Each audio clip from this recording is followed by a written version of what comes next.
নমস্কার, Milton sir. আমি SIR নিয়ে ধারাবাহিক ভিডিও বানাচ্ছি। তো যাদের কোনো ডকুমেন্ট নেই তারা সহজে কোন কোন ডকুমেন্টগুলো আপনার হাতে পাবেন সেটা লক্ষ্য করবেন।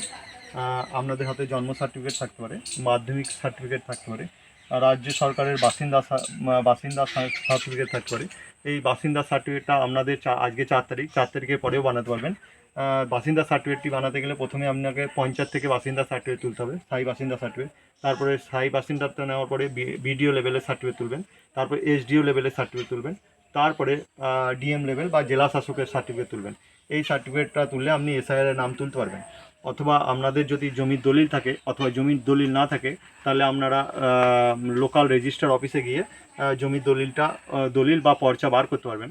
এই দলিল আর পর্চা আপনার নামে অথবা আপনার বাবার নামে কিংবা আপনার দাদুর নামে 1987 সালের 1 জুলাইয়ের আগে থাকতে হবে।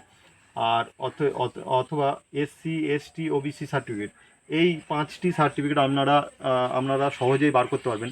যাদের হাতে এখনও এই 5টি সার্টিফিকেট নেই তারা নতুন করে আবেদন করে বার করতে পারবেন। নমস্কার।